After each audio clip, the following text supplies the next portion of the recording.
उपस्थित सगळ्या गुरुजन वर्गाला नमस्कार करतो.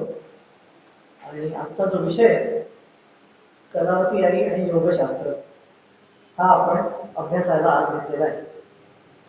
प्रथमच हा विषय घेण्यामागचं कारण आणि तो विषय म्हणजे नक्की काय आहे ते एक 5 मिनिटात तुम्हाला सांगतो, म्हणजे आपण चरित्रानुसार विषयाकडे वळू. ठीक आहे. मुख्य म्हणजे काय आहे की आपल्या महाराष्ट्रामध्ये अनेक संत होऊन गेले आणि ऋषीही होऊन गेले. आणि अनेक वेळेला संत आणि ऋषी अशी गंमत केली जाते की एखादा व्यक्ती संत असेल की तो चांगल्या आचरणाचा आहे, याचा अर्थ तो ऋषी असेलच असं नाही, कारण ऋषी ही संताच्या वरची पायरी आहे. असे अनेक संत आपल्या महाराष्ट्रात अनेक होऊन गेलेलेच आहे, पण ऋषीतुल्य व्यक्तिमत्व फार कमी होऊन गेलेली आहे. तर आता मग संत आणि ऋषी मध्ये हा जो फरक आहे तो फरक आपण जेव्हा निर्धारित करतो त्यावेळेला आपण त्याच्यासाठी ज्याला एखादं सूत्र म्हणू की असं सूत्र कुठलं वापरता येईल की जेणेकरून हे आपल्याला जो फरक आहे तो नीटपणे दाखवता येईल. तर ते सूत्र म्हणजे योगसूत्र आहे. ते शास्त्र म्हणजे योगशास्त्र आहे. तर आता अख्खं योगशास्त्र काही मी आता तुम्हाला समजावणार नाहीये, पण कलावती आई, त्यांचं पूर्वचरित्र, त्यांचं गुरु आणि त्यांनी ज्या ज्या गोष्टी आजवर महाराष्ट्रासाठी आणि अख्ख्या जगासाठी केल्या त्यामध्ये योगशास्त्र कसं प्रकर्षाने दिसून येतं हे आज सांगण्याचा मी प्रयत्न करणार आहे. प्रथमच हे विशद करतो की योगशास्त्र ज्यावेळेला आपण म्हणतो की एखादी व्यक्ती योगनिष्ठ आहे त्यावेळेला यमनियमांचं कठोरपणे आचरण त्या व्यक्तीकडनं झालं पाहिजे. म्हणून थोडक्यात यमनियम म्हणजे काय, कारण आपल्याला माहिती आहे अष्टांग योग हा जो पतंजलींनी सांगितलेला आहे त्याचं शास्त्रशुद्ध आचरण करणे म्हणजे योगशास्त्रानुसार आचरण. आपण आधीच्या व्याख्यानांमध्ये सुद्धा योगशास्त्राचे यमनियम अनेकदा बघितलेले आहेत, पण थोडीशी झटकन ओळख करून देतो कसं नियमबद्ध राहणं त्यासाठी आवश्यक आहे. योगशास्त्रामध्ये प्रथम जो श्लोक आहे तो आहे अथ योगानुशासनम असा श्लोक आहे पतंजली ऋषींचा. म्हणजे आता योगशास्त्राचं अनुशासन कसं करायचं ते सांगतो असं पतंजली म्हणतात. तिथे अनुशासन असा शब्द वापरला.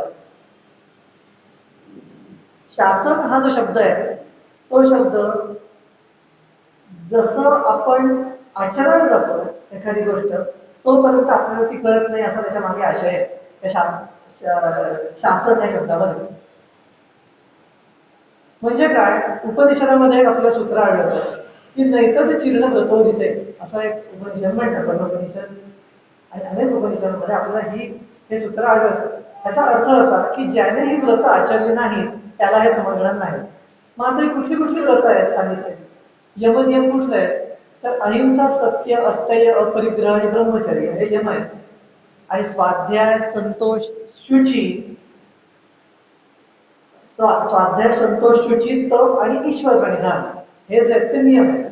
आता आपल्याला असं लक्षात येतं की त्यातले जे यम आहेत, यम जे आपण म्हणतो ते कुठले, अहिंसा, सत्य, अस्थेय, अपरिग्रह आणि ब्रह्मचर्य हे आपसूकच आपल्याकडनं आचरले जातात, सगळ्यांकडनं जातात. जे लोक सामान्यतः चांगल्या आचरणाचे सात्विक असतात त्यांच्याकडे यम आचरले जातात, पण नियम आचरले जात नाही शक्यतो.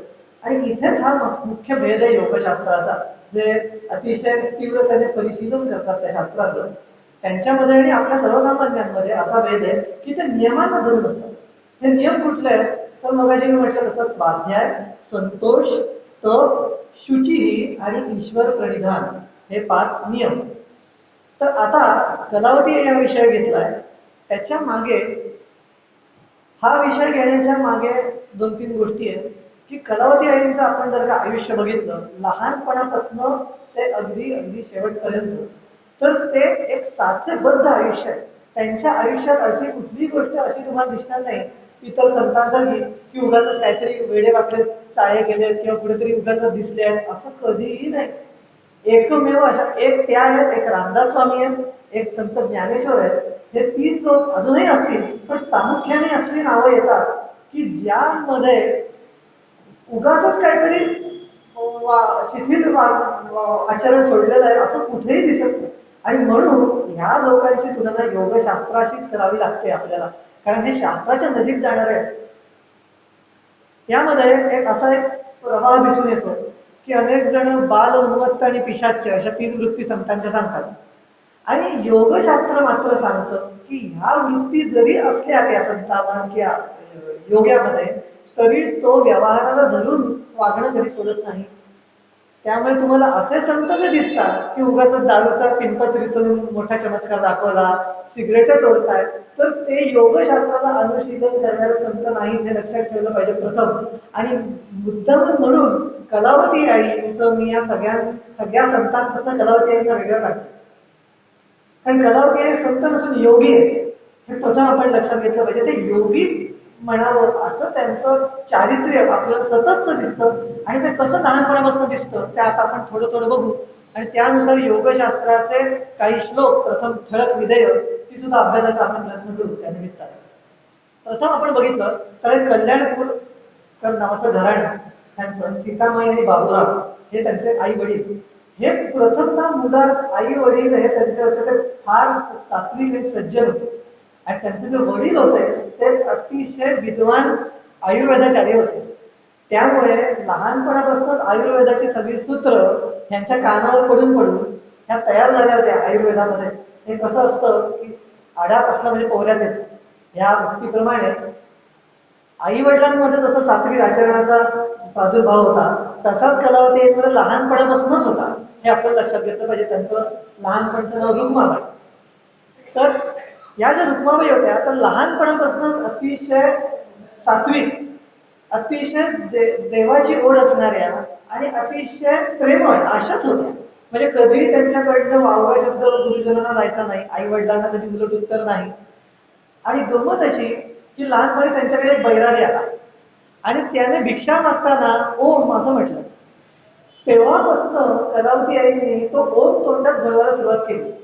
आणि 19व्या वर्षी जोपर्यंत त्यांना सिद्धारूढ स्वामींचा अनुग्रह झाला नाही, तोवर त्यांच्या तोंडात ओम घोळवत राहिला होता. आता इथे तुम्हाला मी योगशास्त्र कसं आहे ते सांगतो. योगशास्त्रामध्ये असं म्हटलेलं आहे की ईश्वर या शब्दाची व्याख्या करताना पतंजली म्हणतात की हा ईश्वर म्हणजे जो मूळ शक्ती जी आहे ती कशी आहे, तर ते म्हणतात की क्लेश कर्म विपाक आशयही अपरामृष्ट पुरुष विशेष इति ईश्वर, हा अशी व्याख्या केलेली आहे. म्हणजे आता तुम्हाला मराठीत त्याचा अर्थ सांगतो की क्लेश म्हणजे होणारे क्लेश, कर्म, कर्म विपाक म्हणजे त्याची फळं, आणि आशय म्हणजे कर्माशय, यापासून जो बरबटलेला नाही असा जो तो ईश्वर. पण आता असा जो ईश्वर त्याला ओळखता काही आपल्याला येत नाही, कारण आपल्याला तो प्रत्यक्ष कधी दिसत नाही. मग त्याचा वाचक काय असं पतंजली म्हणतात, तर तसे वाचक प्रणवहा असं पतंजलीने सांगितलं. म्हणजे बघा, योगशास्त्रातलं हे जे विधेय आहे की ईश्वराचा वाचक प्रणव, हे त्यांचं लहानपणापासून प्रणव म्हणजे ओंकार, हा ओंकाराचा जप. आणि पुढे पतंजली म्हणतात तर जपस तदर्थ भावनम, की हा जप जो आहे ओंकाराचा तो त्या भावनेने करावा की मी त्या ईश्वराचा जप करतोय, असं एक विधेय आहे योगशास्त्रात. त्या कलावती यांकडनं कसं पालन केलं गेलं बघा त्या विधेयाचं. वय वर्ष 4 पासून ते वय वर्ष 19 पर्यंत त्या ओंकार करत होत्या. पूर्ण वेळ त्यांच्या तोंडीमुखी सतत ओंकार असेल असं चरित्रात लिहून ठेवलेलं आहे. विशालाक्षी देवींनीच लिहून ठेवलेलं, तुम्हाला ते आढळेल. तर म्हणजे मी हे कशासाठी तुम्हाला सांगतोय एक एक गोष्टी, की मुद्दामून योगी लोक जे आचरायला जातात ना, ते जन्मतात जे योगी असतात त्यांचं सहज कर्म असतं. ही जी म्हणून मी योगी आणि संत यातला भेद दाखवतोय. कारण तुम्ही संतांची चरित्र जर का घेतली, अगदी तुकारामांचं घ्या चरित्र, तुम्हाला आढळून येईल की 50 नंतर तुकारामांना साक्षात्कार झालेले आहेत महत्वाचे. त्यांच्या अभंगातनं जर का नीट आपण अभ्यास केला त्यांच्या आयुष्याचा, तर एक एक पायरी चढत चढत गेलेले आहेत, ते कर्माने देवत्वाला गेलेले आहेत. पण काही असे असतात ऋषितुल्य व्यक्तिमत्व जे जन्मालाच जे येतात ते अख्खं घेऊन येतात. प्रत्येक जण या जन्ममृत्यूच्या ह्याच्यात पुढे मागे असतो. आता आपल्यासारख्या सर्वसामान्यांना ते सगळेच हे लोक आहेत ते आदर्शच आहेत आणि नमस्कार करण्यासारखेच आहेत. पण मी आपलं 10वी आणि 12वी हा भेद तुम्हाला सांगतोय, सिलेबसनुसार सांगतोय, एवढंच करतो. ते दोघे सगळे नमस्काराच्याच योग्यतेची लोक, फक्त मी तुम्हाला शास्त्रानुरूप हा भेद सांगण्याचा प्रयत्न करतो. आता पुढची एक गोष्ट आपल्याला लक्षात येते की कलावती लहानपणापासूनच अतिशय सात्विक असल्याने त्यांचे खेळ जे असायचे त्यांचे, ते खेळात सुद्धा देवांच्या मूर्ती घेऊन खेळायच्या. बाकीचे लोक जसे गाड्या सोंगट्यांनी खेळायचे, त्यावेळेला कलावती आई मात्र कृष्णाची मूर्ती घेऊन खेळत असते. कधी बाबूराव म्हणजे त्यांचे वडील आणि कलावती आई ज्या वेळेला समुद्र किनाऱ्यावर जात तेव्हा आपसूक कलावती आई पिंडी करत वाळूची आणि त्याच्यावर बाबूरावांना म्हणत, अण्णा मी मोठी झाल्यानंतर असंच शिवलिंगासमोर एका गुहेत बसून भरपूर वर्षापर्यंत ओम ओम ओम करत बसणार. म्हणजे त्यांची स्वप्न सुद्धा 5 वर्षाची मुलगी हे बोलते बरं का. हे मी सांगतोय मुद्दामून, हे लक्षात घेण्यासारख्या गोष्टी आहेत की कसं लहानपणापासूनच त्यांच्यात हा सत्व गुण असतो. नंतरच्या काळात तो अतिशय वाढत जाऊन त्यांना कसं तेज आलं ते तुम्हाला हळूहळू सांगितच. पण लहानपणापासूनच कसं शक्ती त्यांच्यात होती आणि ती दिसून येत होती हे बघण्यासारखं आहे. दुसरी एकदा गोष्ट अशी झाली लहानपणी, महत्वाच्या काही मी गोष्टी अशा सांगायचा प्रयत्न करतोय ज्यातनं योगशास्त्र दिसून येईल. योगशास्त्रात असं सांगितलेलं आहे की जो व्यक्ती एकरूप झाला ईश्वराशी त्याला, आणि त्याने योगशास्त्रामध्ये एक असा नियम आहे की समाधीचं जे शिक्षण आहे, समाधी हे जे आपण म्हणतो अगदी साधा शब्द वापरून जातात लोक समाधी, पण त्याच्या अगोदर पायऱ्या दिलेल्या आहेत. धारणा, ध्यान आणि समाधी अशी गोष्ट आहे ती. समाधीसाठी ध्यान आवश्यक असतं आणि ध्यान होण्यासाठी धारणा आवश्यक असते. आणि ती धारणा जी असते ती धारणा मनाची नसून चित्ताची असते. आता तुम्हाला थोडस कंटाळा येऊ शकतो, पण मी थोडासा मन आणि चित्त यातला भेद सांगतो म्हणजे तुम्हाला एक लक्षात येईल की आपल्याला अजून किती टप्पे गाठायचे सगळ्यांना. असं लक्षात घ्या, आता आपण सगळे बसले आहोत, आपल्या मनांमध्ये विचार चाललेले आहेत. आपल्या मनात कधीतरी काळजी, एखाद्या मनात कुठल्या तरी गोष्टीबद्दल काळजी असते. कुठल्या गोष्टीबद्दल काळजी आहे हे आपल्याला कळतं, बरोबर. हे झालं मन आपण. पण मनाचा एक असा खोलवर भाग असतो, एखादा व्यक्ती म्हणतो की हुरहुर लागणे असं म्हणतो आपल्याला, पण ती कशाची ते कळत नाही. एखाद्या वेळेला आपल्याला आतून वाटायला लागतं, असं अस्वस्थ व्हायला होतं एखाद्या व्यक्ती, पण ती चित्तात हुरहुर कशाची लागली ते कळत नाही. याचं कारण म्हणजे मनाचा जो खोल भाग आहे तो म्हणजे चित्त. आता तुम्ही असं लक्षात घ्या की धारणा, ध्यान आणि समाधीसाठी चित्ताचं का महत्व आहे, तर जोवर चित्त स्थिर होत नाही तोवर धारणा होऊ शकत नाही कुठल्याही गोष्टीवर. जशी स्वातंत्र्यवीर सावरकरांची अख्ख्या देशावर धारणा होती, लोकमान्य टिळकांची स्वराज्यावर धारणा होती. आता हे महापुरुष होऊन गेले त्यामुळे त्यांची धारणा मोठ्या गोष्टींवर असते. पण आपल्यासारख्या सर्वसामान्यांची संसारावर धारणा असते, आपल्या काही गोष्टींवर धारणा असते सर्वसामान्य लोकांची. संतांची धारणा असते ती जगत कल्याणावर धारणा असते. ऋषींची असते ती ज्ञानावर धारणा असते. म्हणजे आता पतंजली जर का म्हणाले तर त्याची योगशास्त्रावर धारणा झालेली असते की मी शास्त्र रचतो असं त्यांच्या मनात असतं. तर ही जी धारणा आहे ती दाखवते की तुमचं चित्त किती निर्धारित तुम्ही केलेलं आहे. आणि चित्त निर्धारित करण्यासाठी प्रथम मन निर्धारित करणं गरजेचं असतं. आता योगशास्त्राची प्राथमिक विधेय मी आता सगळी जर का सांगायला लागलो एक एक तर जवळजवळ 2-3 तास जातील, म्हणून मी आता ते थांबवता घेतो. तर फक्त आपल्याला हे लक्षात घ्यायचं आहे की कलावती आईंची प्रथमच लहानपणापासून मुळातच धारणा जी झालेली होती ती कृष्णावर झालेली होती, प्रथमच लहानपणापासून. आणि त्यांच्या सतत तोंडी किशन किशन कृष्ण कृष्ण हेच असेल. तर योगशास्त्रात असं एक सांगितलेलं आहे की जो ईश्वराशी एकरूप झाला त्याने कशावरही झटकन धारणा केली की त्याला त्याचं इंगित समजतं असं योगशास्त्र म्हणतं. मग त्याला क्रमाची आवश्यकता नसते असं योगशास्त्र म्हणतं. त्याला अक्रमज ज्ञान असं म्हटलेलं आहे योगशास्त्रामध्ये. एकदा कलावती आईंकडे एक त्यांचे लांबवरून पाहुणे आले घरात. त्यावेळेला त्या लहान होत्या, 9 वर्षाच्या होत्या. त्यावेळेला घरात पाहुणे आल्यानंतर त्यांनी डबा उघडला. तर डबा उघडायच्या आधी ते पाहुणे आल्याबरोबर त्यांच्या घरात एक पाल होती ती चुकचुकली जोरात. आता पाल चुकचुकल्यावर हे पाहुणे आल्यावर लगेच म्हणाले पाल कशाला चुकचुकली, ते पालीने काय म्हणत. तर कलावती तिला लहान बाळ, तिला बाळ म्हणायचं लहानपणी. कसं ज्ञान डोकावतं बघा लहानपणापासून योगशास्त्राचं आदल्या जन्मीचं, हे लक्षात घ्या. तर त्या झटकन म्हणाल्या काही नाही, ती सांगते की तिची एक मैत्रीण दुसऱ्या गावावरून आलेली आहे. तर यांना काही कळे ना की काय म्हणतात. जरा वेळाने या जे पाहुणे आले होते त्यांनी आपला खाऊचा डबा उघडला. तर खाऊचा डबा उघडल्यावर त्यातनं एक पाल आली, धावत धावत त्या पालीच्या इथे घेतली. हे आता मी सांगतो, संत आणि ऋषी किंवा जो धारणा झालेली आहे ज्याची ज्या एखाद्या गोष्टीवर, त्याचं मन इतकं निश्चल असतं की त्यामध्ये ज्यावेळेला प्रत्यय येतात बाहेरच्या गोष्टींचे त्यावेळेला ते अचूक त्याला समजतात की कुठनं प्रत्यय येतोय. हा पाली म्हणजे पालीकडनं आलेला प्रत्यय सुद्धा लहानपणी कलावती यांना कळत असेल. ही गोष्ट म्हणजे आज आता तुम्ही पुढच्या वेळेला जेव्हा कलावती यांना बघाल त्यावेळेला अशा पद्धतीने त्यांच्याकडे बघा की इतक्या त्या श्रेष्ठ योगी आहेत हे लक्षात घ्या. त्याचं कारणही तुम्हाला नंतर सांगतो की त्या का होत्या, कारण त्यांचे जे गुरु होते ते सिद्धारूढ स्वामी होते. ते काही साधी गोष्ट नव्हती. तर पुढची गोष्ट अशी की त्यांना असं अक्रमज ज्ञान किंवा सर्व भूत ऋत ज्ञानम असं ज्याला म्हटलंय योगशास्त्रामध्ये, सगळ्या जीवांची भाषा कळते त्या व्यक्तीला असं योगशास्त्र सांगतं.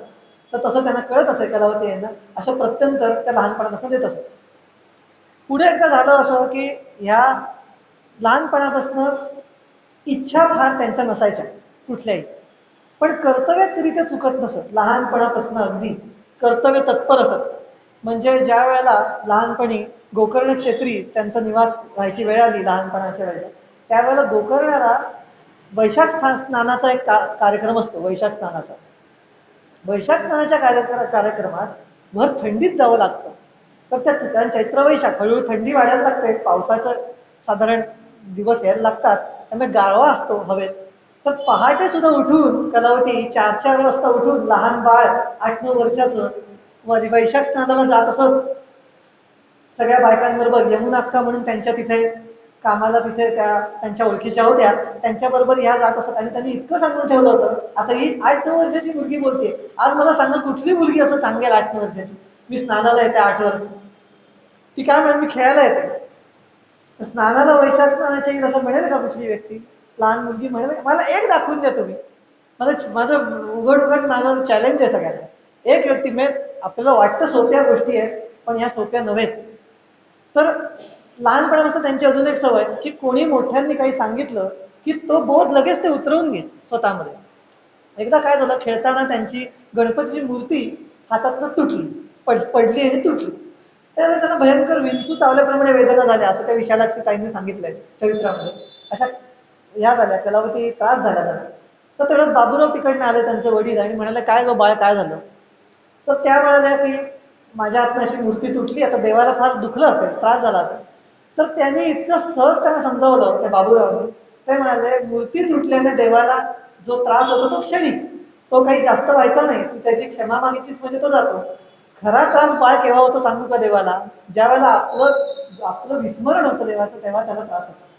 आता हे सांगितल्याबरोबर त्यांनी हा जो बोध लक्षात ठेवला, तो मरेपर्यंत त्यांनी पाळलेला आहे. बाबूरावांकडनं हा जो बोध मिळालेला. हे जे योगशास्त्रात म्हटलेलं आहे एक कार्य विनिष्ठेयम असं म्हटलेलं आहे त्या मनाला, की जे एका कार्यात विनिष्ठ होतं मन, की ते इतकं निश्चल होतं की त्याच्यावर वरशापाचाही परिणाम होईन असा होतो. असं योगशास्त्रात सामर्थ्य सांगितलंय मनाचं. असं सामर्थ्य त्यांच्यात लहानपणापासून दिसून येत असेल कलावती यांनी. असं होत होत ह्या मोठ्या झाल्या. मोठ्या झाल्याबरोबर त्यांचं आता लग्न करावं अशी लोकांची झाली घरातल्या धारणा. ही धारणा झाल्यानंतर काय बोल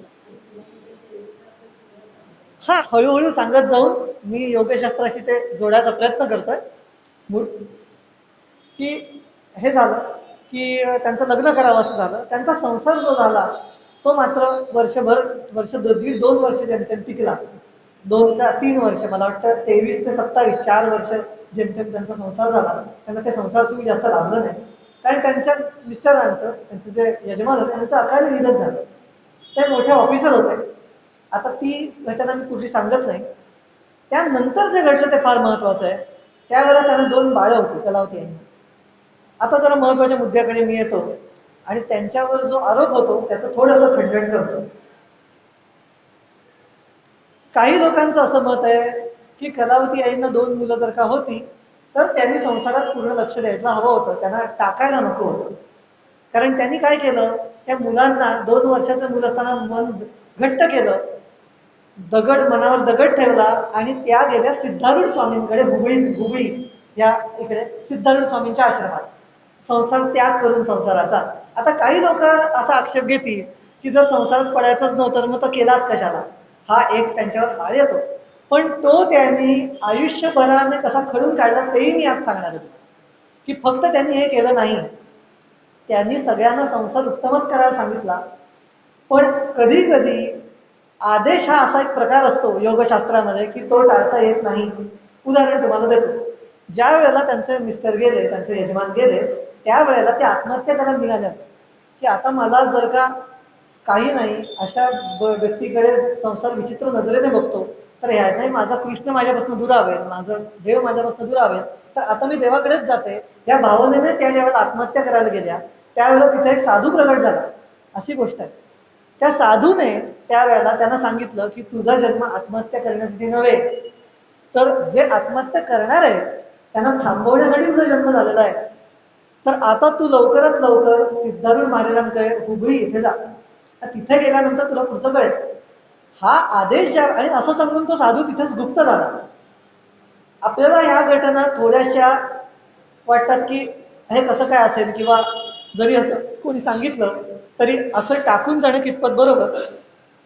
तर कधी कधी सावरकरांनी सांगितल्यासारखं, सावरकर म्हणत स्वातंत्र्यवीर सावरकर, आपल्या बायकोला स्वातंत्र्यवीर सावरकरांनी सांगितलं होतं की आपला संसार जर का मोडून उद्या जर का लाखो लोकांचे संसार जर का बसणार असतील, आपला एक संसार मोडून जर का उद्या लाखो संसारांमधनं सोन्याचे धूर निघणार असतील, तर आपला संसार हा फक्त चिमणा कावळ्याचा संसार आपल्याला करायचा आहे का? हे जे तत्व आहे ते कलावती यांनी पाळलं आणि त्याचा विचार न करता, अर्थात त्यांना वैयक्तिक कर्माशयामध्ये थोडं पाप लागलं असेलही, पण त्यांचा जो निर्धार होता की एकदा संसाराकडे पाठ फिरवली म्हणजे कधीही बघणार नाही, हा त्यांनी आजन्म करून दाखवला. त्याचं कारण तुम्हाला सांगतो, ज्या वेळेला त्या म्हाताऱ्या झाल्या, त्यावेळेला त्यांची अनेक मोठी मोठी ऑपरेशन झाली. त्या ऑपरेशनमध्ये घरचे लोक यायला तयार असून सुद्धा ते एकट्या जात असत. एकदाही त्यांनी घरच्या लोकांना ना जवळ केलं त्यानंतर. आणि गंमत अशी की उपनिषदातलं तत्वज्ञान इतकं तिथं कळून येतं. कठोपनिषदात असं सांगितलेलं आहे की जो सत्वशील झाला, जो योगशास्त्रात प्रवीण बनला, यम सांगतो नचिकेताला की जो पूर्ण ईश्वराभिमुख झाला, त्याच्यावर सगळी भूत प्रेम करतात असं म्हटलं. त्याला कोणी विरोधी राहत नाही, त्याचा शत्रू सुद्धा त्याचा मित्र होतो, असं योगशास्त्रात वर्णन आहे. कठोपनिषदातच श्लोक येतो, मी तुम्हाला श्लोकही सांगितलं. तर त्यानुसार कलावती आईंचे जे शत्रू बनले होते ना, ते म्हातारपणी त्यांचे सगळे अनुकूल झालेले दिसतात आपल्याला. हे का घडलं? जर का त्यांचा जो निश्चय होता लहानपणापासूनचा तो जर का कमकुवत असता तर हे घडलंच नसतं. त्यांनी जो निर्णय घेतला संसाराकडे पाठ फिरवून जगदोद्धार करण्याचा, तो त्यांनी मरेपर्यंत पाळला. ह्यामध्ये त्यांची निष्ठा दिसून येते, ह्याच्यामध्ये त्यांची गुरुसेवा दिसून येते. असं किती जण आहेत की ज्यांनी संसाराकडे पाठ फिरवली आणि नंतर परत पडलेत संसारात? असं लाखो जण दिसतील तुम्हाला. हे बोलाची कडी बोलाचा भात नव्हता, एकदा पाठ फिरवली म्हणजे पूर्ण फिरवली असे होते. हे ज्या वेळेला अशा ज्या कलावती आई ज्या वेळेला हुबळीला गेल्या, त्यावेळेला कलावती आईंना सिद्धारूढ महाराज म्हणून जे होते, ते सिद्धारूढ महाराज एक फार अतिशय विद्वान योगी हुबळीचे असे होऊन गेलेले आहेत. आणि टिळकांनी वगैरे सुद्धा त्यांची भेट घेतलेली आहे. चमकने टिळकांचे आणि त्यांचे सुद्धा फोटो आपल्याला दिसतात गुगलला, त्यांचे आणि टिळकांचे फोटो आहेत एकत्र बसलेले. तर म्हणजे अशा विभूतींनी सुद्धा त्यांची भेट घेतलेली. इतका व्यक्ती मोठा होता. आणि त्यांच्याबद्दल असं सांगण्यात येईल सिद्धारूढ महाराजांबद्दल की ते वेदांताशिवाय दुसरी चर्चाच करीत नसत. इतका तो व्यक्ती पोचलेला होता की सामान्य आपण ज्या चर्चा करतो ऐहिक जगताच्या, ते कधी त्या करीत नसत. पूर्ण अंतर्मुख झालेला योगी होता आणि ते एका सच्चिष्याच्या शोधात होते. आणि त्यांना या रुक्माबाई ज्या वेळेला भेटल्या त्यावेळेला मी तुलाच शोधत होतो असं ते म्हणाले. कलावती यांच्या चरित्रात हे दिलेलं आहे. असं झालेलं असताना आता तिकडे जाऊन राहिल्यानंतर त्यांच्यावर अनेक टीका झाल्या कलावती यांनी. त्या टीका सोसून त्या तशा तिथे राहिल्या. आता तिथे राहण्याची त्यांची कशी होती, गोष्ट कशी होती, त्या कशा राहत असत याचं वर्णन करताना योगशास्त्रात अपरिग्रहाचं जे वर्णन केलेलं आहे की अपरिग्रह स्थैर्य सर्व रत्नोपस्थानम, असा एक श्लोक आहे योगशास्त्रामध्ये. याचा अर्थ असा की ज्याचा अपरिग्रह स्थिर झाला तो सगळ्या रत्नांचं जणू उपस्थानच बनतो, असं पतंजली म्हणतात. की त्याच्यातच सगळी रत्न अंतर्भूत होतात. अपरिग्रह म्हणजे काय? की जरुरीपेक्षा जास्त गोष्टींचा साठा न करणे म्हणजे अपरिग्रह. अपरिग्रह, ग्रह म्हणजे ग्रहण करणे, परि म्हणजे सगळ्या बाजूनी, अ म्हणजे त्याला विरोध. अपरिग्रह म्हणजे कुठल्याच बाजूनी काहीच न घेणे.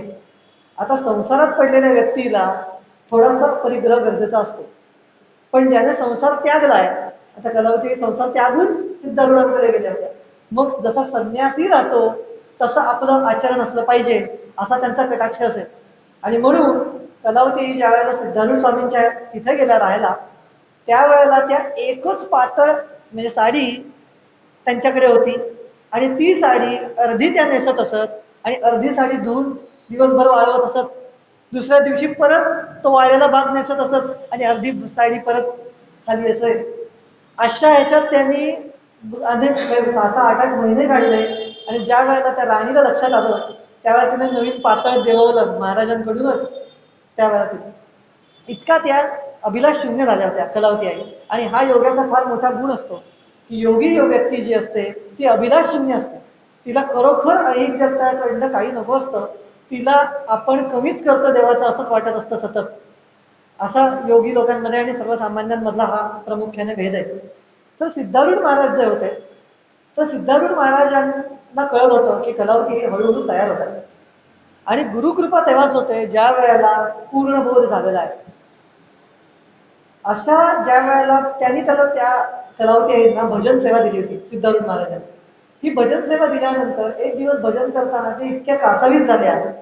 ते कृष्णाचं भजन होतं की तू लोकांचा उद्धार करता जर का म्हणतोस तर तू माझा हात का सोडून दिलायस असं म्हणता म्हणता त्यांना गहीवरून आलं असं त्यांनी विशालाक्षींनी चरित्रात लिहिलंय.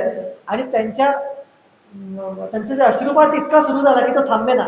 तेवढ्यात सिद्धारूढ महाराज आले आणि ब्रह्मानंदम परमसुखदम केवलम ज्ञानमूर्ती हा श्लोक म्हणत त्यांच्या मस्तकावर हात ठेवला आणि त्यांची प्रथम समाधी तिथे लागल्याचं वर्णन आहे पान नंबर 152 चरित्रातलं. त्याच्यात हे आपल्याला दिसतं गुरुकृपा.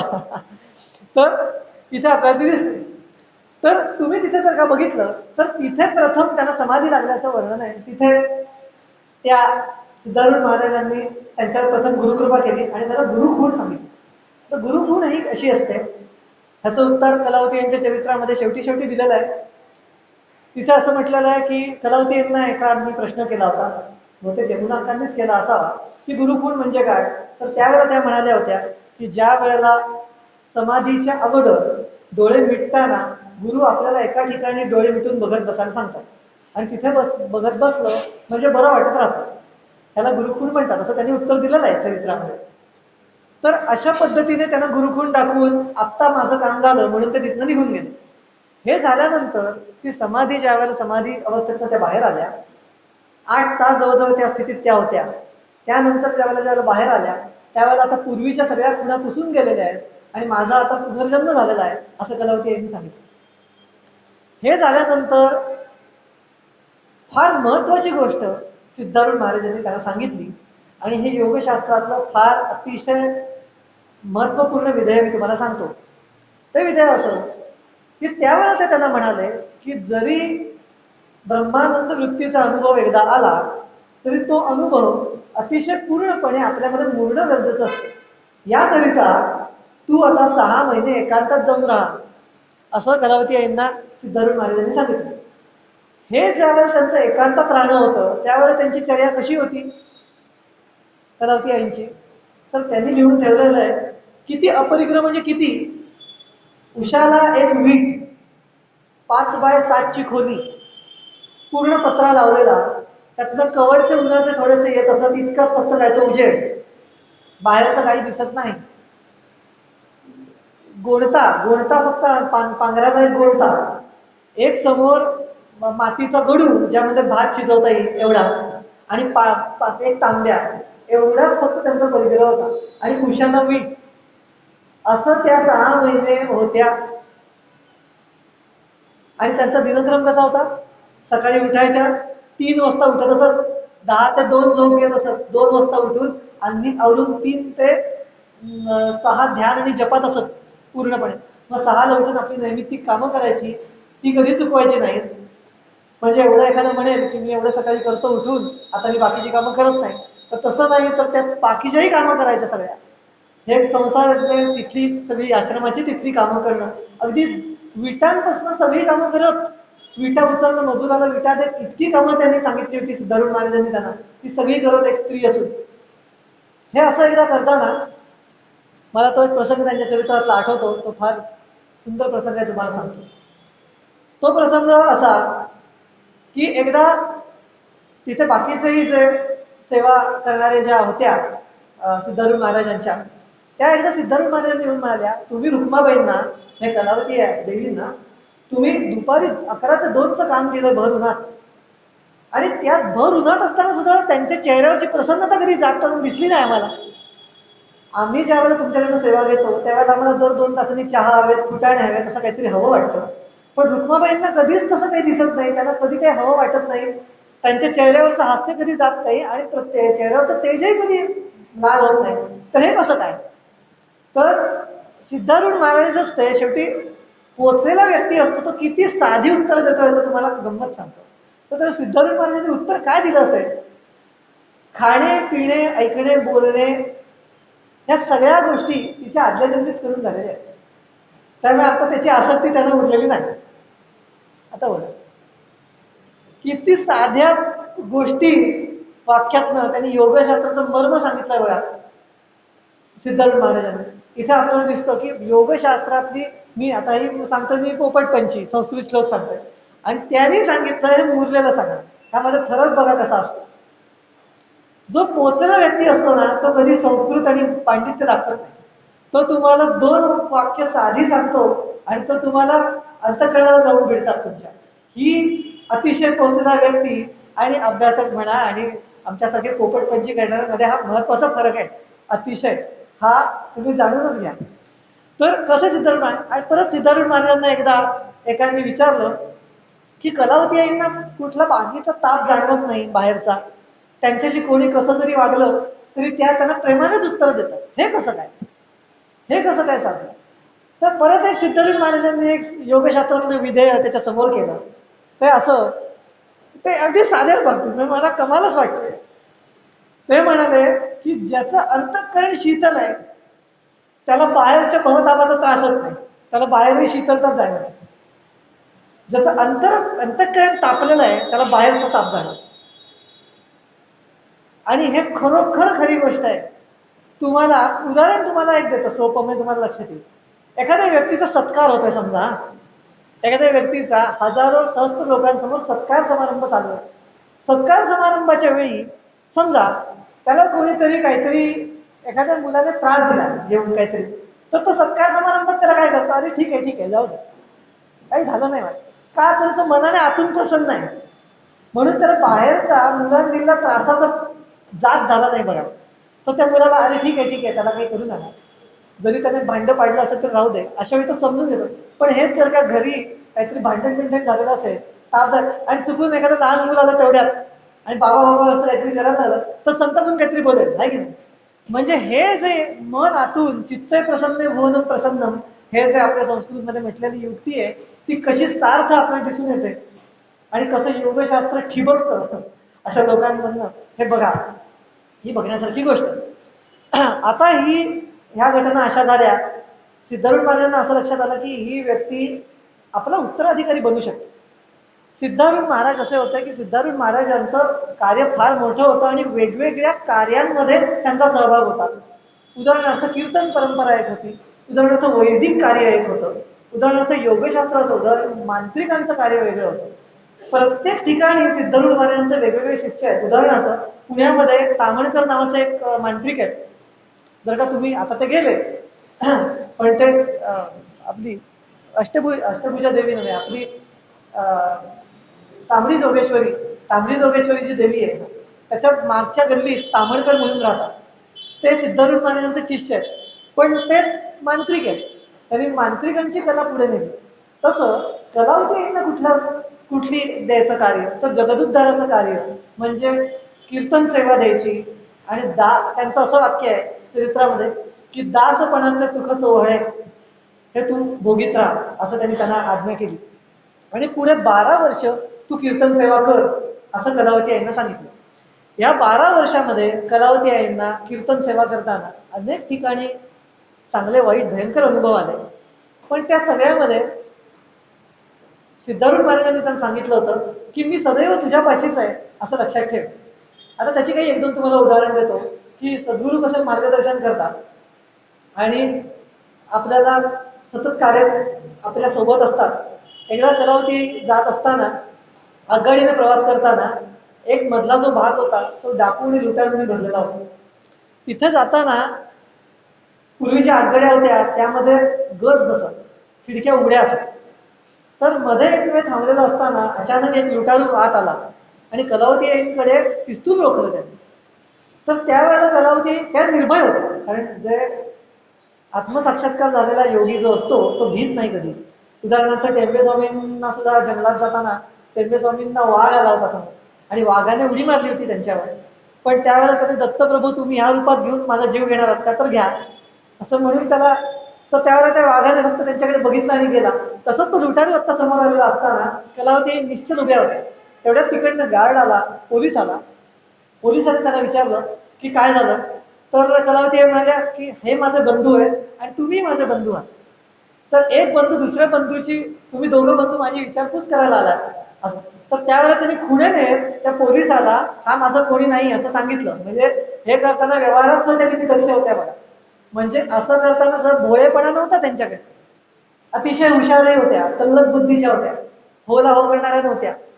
म्हणजे माझं सगळं सिद्धारूढ महाराज बघून घेतील असं नव्हतं अजिबात. तर हे करताना तो झाला. तर असं केल्यानंतर मग त्याला कळलं आणि मग त्यांनी त्याला पकडलं वगैरे, तो पुढचा भाग. हे झाल्यानंतर त्यांच्याकडे एक व्यक्ती आला आणि म्हणाला माई तुम्ही एकट्याच आहात, तर तुम्हाला काही लागलं तर मला सांगा, मी ह्या बाजूच्या डब्यात आहे असं म्हणून त्यांनी सांगितलं. तर लांबचा प्रवास असल्या कारणाने दर 2 स्टेशनानंतर तो व्यक्ती येत असे आणि त्यांना विचारपूस करून जात असे की तुम्ही आहात ना, व्यवस्थित आहात ना, तुम्हाला काही त्रास नाही ना. हे करताना शेवटी जेव्हा स्टेशन आलं त्यावेळेला ते उतरल्या. तोही उतरला मनुष्य. तर त्याला जाताना त्याने नाव विचारलं की तुमचं नाव काय. तर ते म्हणाले माझं नाव सिद्धप्पा हुबळीकर, म्हणजे सिद्धारूढ महाराज. तर सिद्धारूढ महाराज त्याच रूपामध्ये आले आणि कलावती यांना त्यांनी जे सांगितलं होतं की मी तुझ्याबरोबर सतत आहे, ह्याची कलावती यांना सतत जाणीव होत असे. असे अनेक त्यांच्या बद्दल असे प्रसंग आले की ज्यावेळी क्षणोक्षणी त्यांना मदत झाली. हे आता सांगत नाही कारण मुख्य विषय योगशास्त्र आहे, म्हणून थोडं अजून आपण पुढे जाऊया आणि योगशास्त्राशी अनुसंधान ठेवत कलावती यांचे चरित्र अजून पुढे नेऊ. हे होताना योगशास्त्रात असं म्हटलेलं आहे की हा जो योगी जो असतो, पतंजली म्हणतात की त्याचा अधिकार परमाणूपासून परममहंतापर्यंत चालतो असं योगशास्त्रात सांगितलं. असं एक विभूतीपादामध्ये पातंजली योगशास्त्रामध्ये श्लोक आहे की हा वशीकार या योगाचा कुठपर्यंत चालतो, तर परमाणूपासून परममहांतापर्यंत, म्हणजे सबॲटॉमिक पार्टिकल पासून ते अगदी आकाशगंगेपर्यंत चालतो असं त्यांनी म्हटलंय. तर हे जे आहे त्याचा अनेक त्यांच्या आजूबाजूच्या लोकांना सतत अनुभव येईल की कलावती आई जे बोलत तसं होईल. अनेकदा असं झालेलं आहे. तर अनेकदा त्यांच्याकडे जे बघता येईल त्यांना कलावती आई, त्यांची एक पद्धत होती. त्यांचे जे वडील होते बाबूराव, त्यांच्याकडनं त्यांना आयुर्वेदाची विद्या आलेली होती. त्यांनी ती देणगी त्यांना मिळालेली होती. आणि अजून एक तुम्हाला एक वैशिष्ट्य सांगतो की कलावती यांना फक्त आयुर्वेद येत नव्हतं, तर कलावती यांकडे डिलीट आहे गव्हर्नमेंट ऑफ इंडिया दिलेली आयुर्वेदाचार्य म्हणून.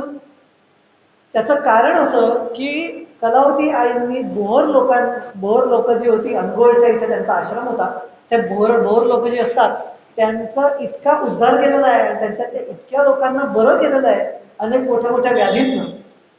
इतकी त्यांना विचक्षणा त्यांची अतिशय अचूक असे शास्त्राची, आयुर्वेदाची, की त्यांना बरोबर जो डायग्नोसिस म्हणतात तो अचूक होत असे. आणि दुसरी गोष्ट म्हणजे योगशास्त्राचं सामर्थ्य असं की ते म्हणत ते होत असे. उदाहरणार्थ एकदा त्यांच्याकडे एक बाई आली आणि पोटदुखीचा मला भयंकर त्रास होतोय असं म्हणत आली. हा पोटदुखीचा त्रास त्यावेळेला त्या स्वयंपाकघरात काहीतरी पदार्थ बनवित होत्या सगळ्यांसाठी. तर त्यांनी पोटदुखीचा जो त्रास होतोय ना म्हणून तिथली मीठ मोहरी हळद तिखट मीठ असं एकत्र केलं, साखर असं एकत्र केलं, एका चिमूटभर पुडीत बांधलं आणि त्यांना सांगितलं हे गरम पाण्यातनं 3 वेळा घे. त्यांनी तसं केलं, त्यांची पोटदुखी बरी झाली. आता ही पोटदुखी अनेक वर्ष बरी होत नव्हती. ही का झाली बरी, तर योगशास्त्र सांगतं की त्या योगाचा अधिकार परमाणूपासून परममहंतापर्यंत चालतो. आणि अजून एक म्हटलंय योगशास्त्रामध्ये असं आहे की सत्य प्रतिष्ठाया क्रियाफल आश्रयत्वम असा एक श्लोक आहे योगशास्त्रामध्ये. त्याचा अर्थ असा की ज्या योगामध्ये सत्याची प्रतिष्ठापना झालेली आहे त्या योगामध्ये कर्मफळ आश्रयाला येतात. असं म्हटलंय. म्हणजे थोडक्यात अर्थ याचा काय, की त्या योग्याला जर का असं वाटलं की अग्नीपासून मला दाह होऊ नये, तर ते अग्नीचं जे भाजणं आहे, हे जे कर्मफळ आहे, तर त्याच्या आश्रयाला येतं. आणि त्याला पाहिजे तर भाजेल, पाहिजे तर नाही भाजणार. अशी त्याच्यात शक्ती येते, असं योगशास्त्रात उल्लेख आहे. हाच जी शक्ती असते, ती त्या योग्याला इतरांसाठी वापरता येते. असा योगी ज्या वेळेला इतरांचं उत्तम करायला जातो, त्यावेळेला एखाद्याची व्याधी दूर करणं हे त्याला सहज शक्य असतं. कृपा करणं. म्हणजे काय करतो तो, की ती व्याधीरूप जे कर्मफळ आलेलं असतं, ते थोडं बाजूला करतो. आणि त्याला तात्पुरतं बरं करून सोडतो. आणि ते जे कर्मफळ एकदम येणार असतं, ते समजा एका वर्षात येणार असेल, तर ते 10 वर्षांसाठी करतो. म्हणजे काय होईल त्याला, की अतिशय पोट दुखण्यापेक्षा आणि जीव जाण्यापेक्षा किंवा ऍडमिट करायची वेळ येण्यापेक्षा काय होईल, की त्याला थोडंसं मध्येच केव्हा तरी दुखत राहील, पाय दुखेल, हे होईल, एवढं होईल. म्हणजे जे कर्मफळ असतं ते बदलायची शक्ती त्या योग्यामध्ये असते, असं योगशास्त्र सांगतं. असं. तर कलावती यांकडे अशी अनेक लोक आहेत. अजून तुम्हाला गंमत सांगतो, एकदा तर कलावती आई सिमेंटचं काहीतरी काम करत होत्या. सिमेंट सिमेंट आणि त्यांच्या हातात सिमेंट होतं सात. तर त्यांच्याकडे अशीच एक व्यक्ती व्याधीची तक्रार घेऊन आली. तर त्यावेळेला त्यांनी चिमूटभर सिमेंट पुडीत दिलं आणि म्हणाले पाण्यात न घ्या, आणि त्याची झाली व्याधी बरी. ह्या गोष्टीमध्ये सिमेंटमध्ये ताकद नसून कलावती आईंच्या सत्य वाणीमध्ये ताकद आहे. त्यांच्या बोलण्याने गोष्टी होतात. सिमेंट हे फक्त निमित्त, त्या व्याधीला म्हणून निमित्त, भौतिकाला भौतिक म्हणून काहीतरी जुळवून दिलं. खरी शक्ती ती आतच आहे. तर कलावती यांच्या बोलण्यामध्ये ती शक्ती होती. अशा पद्धतीने त्यांच्या भक्तांना किंवा त्यांच्या जे समोर यायचे त्यांना असे अनुभव येत असत. आता आपल्याला अंदाज आला चरित्राचा. बालपण आपण बघितलं, आपण त्यांचं खडतर वैराग्य बघितलं, त्यांना सतत अनुभव कसे येत गुरूंचे, ह्याचं काही अनुभव आपण बघितले. अजून कलावतींबद्दल एक महत्वाची गोष्ट म्हणजे ही, आपण हेही बघितलं की त्यांचे जे पुत्र होते ते जरी लहानपणी त्यांच्यापासून दुरावले, तरी म्हातारपणी तेच पुत्र त्यांचे भजन करताना तबल्याला साथीला बसत. फोटो आहेत त्यांचे. म्हणजे ही जी लोक असा आक्षेप घेतात की ते कर्तव्याला चुकलेली व्यक्तीची मुलं परत येत नसतात, राग धरून बसतात. म्हणजे त्या मुलांना सुद्धा म्हातारपणी कळलं की आपली आई काय योग्यतेची आहे. आणि योगशास्त्रात म्हणून असं म्हटलेलं आहे की योग्याच्या कृतींचा जो क्रम असतो, त्याचं अंतिम परिणती जोपर्यंत होत नाही, तोपर्यंत त्याचा आपल्याला भेद लक्षात येत नाही, असं योगशास्त्रात कैवल्य पादात पतंजलींनी म्हणून ठेवलेलं आहे. क्षणतः क्रमयोह असा तो श्लोक आहे, की क्षणाक्षणाने आपण जर का अभ्यासलं तर आपल्याला योगाचं चरित्र कळतं. तसं तरुणपणी त्याग केलेला जो होता मुलांचा, संसाराचा, त्याचा क्रम शेवटी लक्षात आला. ज्या वेळेला भारतातल्या आणि महाराष्ट्रातल्या हजारो लाखो लोकांचा उद्धार कलावती यांच्याकडनं झाला.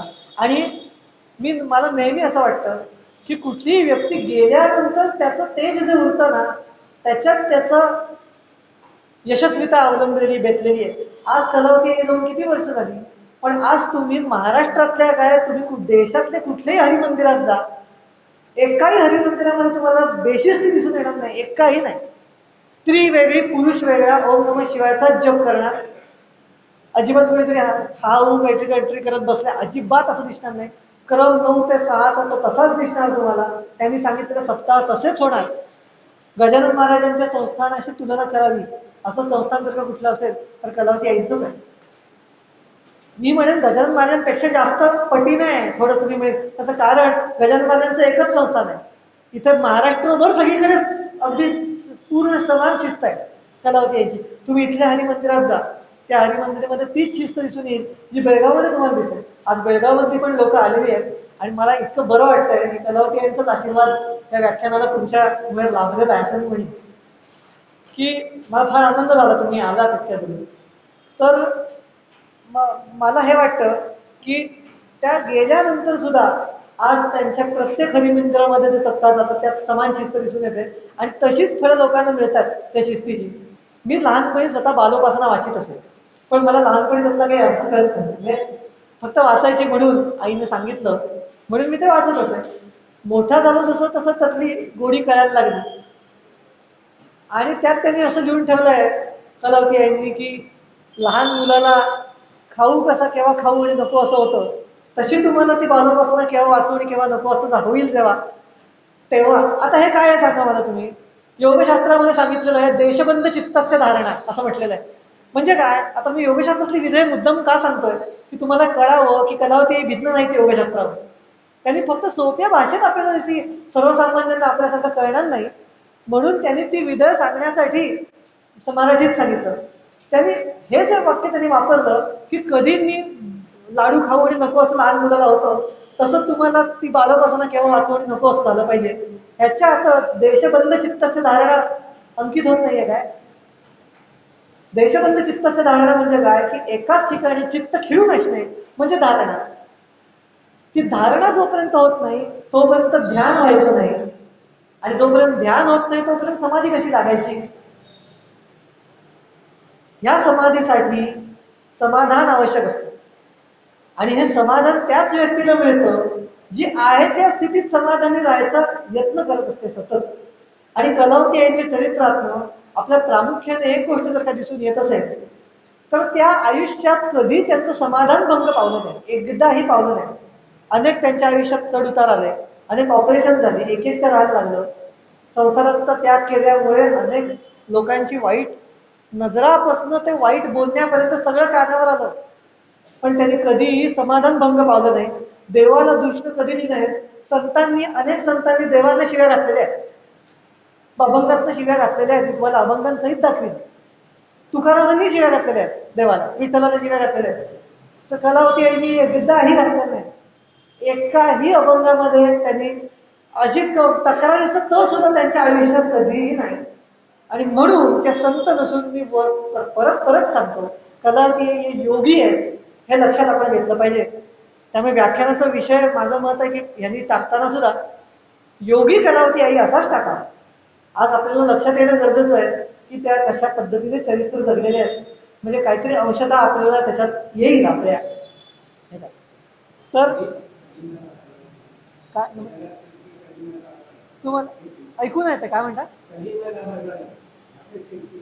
कधी मला हरण, हो कलीचा जो मल आहे तो ज्याने हरण होतोय अशा त्या होत्या. आणि खरंच तशाच होत्या त्या की त्यांची जी प्रार्थना शेवटची आहे ती प्रार्थना सुद्धा सुरेख आहे. हे विश्वजनका विश्वंभरा विश्वपालका विश्वेश्वरा, माझ्या मनाची चंचलता दूर कर. हे सर्व व्यापी सर्व साक्षी सर्वोत्तमा सर्वज्ञा, तुला ओळखण्याचे मला ज्ञान दे. हे प्रेमसागरा प्रेमानंदा प्रेममूर्ते प्रेमरूपा, माझे दुर्गुण नाहीसे करून शुद्ध प्रेमाने हृदय भरू दे. हे ज्ञानेशा ज्ञानमूर्ते ज्ञानांजना ज्ञानज्योती, तुझ्या चरणी माझी श्रद्धा भक्ती दृढ कर. हे मायातीता माया बापा माया चालका माया मोहहरणा, समदृष्टी आणि अढळ शांती मला दे. हे हे हे कमल नयना कमलाकांता कमलानाथा कमलादिशा, माझ्या नेत्रांना सर्व स्थावर जंगमात तुझं दर्शन घडू दे. माझे कान तुझे कीर्तन श्रवण करू दे. हे पतित पावना परमेशा परमानंदा परमप्रिया, माझ्या हस्ताने तुझी पूजा घडू दे. माझे पाय तुझ्या भोवती प्रदक्षिणा घडू दे. हे गुरुनाथा गुरुमूर्ते गुरुराजा गुरुदेवा, माझे मन निरंतर तुझे ध्यान करू दे. तुझ्या चरण कमली मला अखंड थारा दे. श्री गोपाळकृष्ण महाराज की जय. मी ह्या प्रार्थनेने आजचं हे व्याख्यान संपवतो. अजून 5 मिनिटं उरलेली आहे. तुम्हाला काही जर का शंका असतील तर त्या मला तुम्ही विचारा, असं म्हणून मी हे व्याख्यान आज थांबवतो. ओम नमः शिवाय.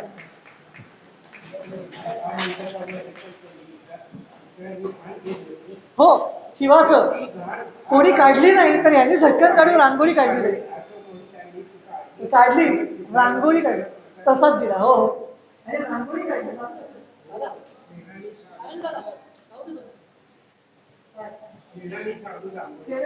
रांगोळी काढली.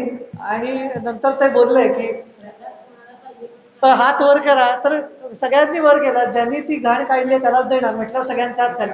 त्यावेळेला सिद्धारूढ महाराज म्हणाले की कोणाची निष्ठा कामावर जास्त आहे का माझा मी बघावं म्हणून आहे, यासाठी शिवानेच प्रेरणा केली पुत्राला असं दिसतं. असं त्यांचा उद्गार आहे त्याच्या चरित्रामध्ये. अरे वा, अरे वा, नमस्कार. ओम नमः शिवाय. नाही मला कलावती यांचं लहानपणी मी इतका, मला लहानपणापासून आमच्या घरात त्यांचं आहे, पण मी चरित्र वाचलं तसं मला त्याची महत्ता कळली मला. आणि त्याचं धन्यवाद, बरं वाटलं मला खूप धन्यवाद. तर तुम्हाला काही प्रश्न शंका असतील योगशास्त्राच्या अनुषंगाने तर त्या आपण घेऊ 5 मिनिटं, नाहीतर आता थांबू कारण 6 वाजतच आलेले आहेत. अष्टांग योगामध्ये यम नियम आसन प्राणायाम प्रत्याहार धारणा ध्यान समाधी असेल. आता यमनियम मी तुम्हाला सांगितले. आसनामध्ये त्यांनी योगशास्त्रात फक्त स्थिर सुखम आसनम असं सांगितलेलं आहे. म्हणजे कलावती आई कशा बसायच्या बघितलात का तुम्ही? तर त्या कधी पद्मासनात बसत नसत कारण जडत्व होतं मांड्यानं. म्हणून त्यांनी तेही दाखवून दिलंय योगशास्त्रात की स्थिर सुख आसन सांगितलेलं आहे, पद्मासनाची गरज नाही. असं आसन असायला पाहिजे धारणा ध्यान समाधीसाठी जेणेकरून शरीराकडे लक्ष जाणार नाही आणि तोल जाणार नाही. स्थिर पण असायला पाहिजे आणि सुख आसन असलं पाहिजे. हे झालं यमनियम आसन. प्राणायामामध्ये आत्ता मी थोडासा जास्त जात नाही कारण पतंजली ऋषींनी जो प्राणायाम सांगितलाय आणि आता जो प्राणायाम केला जातो तो फार भिन्न आहे. आता फक्त श्वासावर केला जातो तर तो तेवढाच नाहीये. तर 4 प्रकारचे प्राणायाम योगशास्त्रात सांगितले. प्रवृत्ती भेदी वगैरे बरेच मोठे आहेत आणि ते अपसुख होणारेही असतात आणि श्वासाचेही आहेत. त्यामुळे तो एक वेगळा भाग आपण कधीतरी वेगळ्या विषयी ठेवू. प्राणायाम प्रत्याहार. प्रत्याहारचा अर्थ इंद्रियांचे जे विषय आहेत, आहार आहेत इंद्रियांचे, ते त्यांना न मिळवणे, ते त्यांना न देणे. म्हणजे आता जर का एखाद्या डोळ्यांना बघावं असं वाटलं तर न बघू देणे, कानांना एखादा ऐकावं असं वाटलं तर. आणि म्हणून कलावती आई जर का तुम्ही बघितलं तर कलावती आईंना ज्या वेळेला विचारायचं लोक की तुम्ही ह्याच्यातलं खाणं का खात नाही, कशातलं, मठातलं, आणि तुम्ही फक्त एवढंच का खाता भात आणि, तर त्या म्हणाल्या तर तो तिथे प्रत्याहार दिसून येतो योगशास्त्रातला. प्रत्याहार. तर प्रत्याहार म्हणजे काय की त्या म्हणत की जर का मी तो प्रसादाचं भोजन केलं तर उद्या मी तो प्रसादाचं भोजन केव्हा मिळेल इकडे माझं चित्त लागेल आणि मूळ गुरुकृपा संपादन करणे हे जे माझं ध्येय आहे त्याच्यापासून मी चढेन. आहे की नाही? म्हणजे इथे प्रत्याहार, हा प्रत्याहार त्यांनी साध्या बोलण्यात दाखवून दिला. पतंजली प्रत्याहारासाठी वेगळं सूत्र वापरतात की इंद्रियांचा विरोधार्थी जे असतात, इंद्रियांना विरोधी भोजन म्हणजे प्रत्याहार असं त्यांनी दाखवलं. प्रत्याहार आणि धारणा ध्यान समाधी मी मगाशीच सांगितलं की धारणा जोपर्यंत होत नाही तोपर्यंत ध्यान होणार नाही आणि त्याच्याशिवाय समाधीचा तर विषयच नको. समाधीसाठी प्रथम अगदी सुरुवातीला म्हणजे अगदी साधायचं असेल तर कलावती म्हणायचं असं खरं वागणं सुरू करायचं, खरेपणानं राहायला सुरुवात करायची. जर का आपले दोष असतील तर खरं बोलावं, खरं वागावं. आणि दुसरी गोष्ट म्हणजे इच्छा शून्य करावी, इकडे लक्ष द्यावं म्हणजे समाधी लवकर लागते. असं संतांनी आणि ऋषींचं एकमत झालेलं आहे की इच्छा ज्याच्या सगळ्यात कमी ना त्याचं समाधी आणि समाधान भंगत नाही आणि मग त्याला हे सगळे अनुभवायला येतात. अभिलाष शून्यता वैयक्तिक पातळीवरची ही ज्याला साधली त्याला ह्या पुढचा मार्ग जास्त प्रशस्त होतो. असं एक सूत्र. काय ते? होय काय? वा, सुंदर, मस्त, फारच छान. धन्यवाद. ठीक आहे, मग आपण थांबू. ठीक आहे. निजू तव चरण कमली मन हे निजू दे, तव चरणी ठेवी ही वाचा रिझाया, नमस्कार माझा तुला येतो.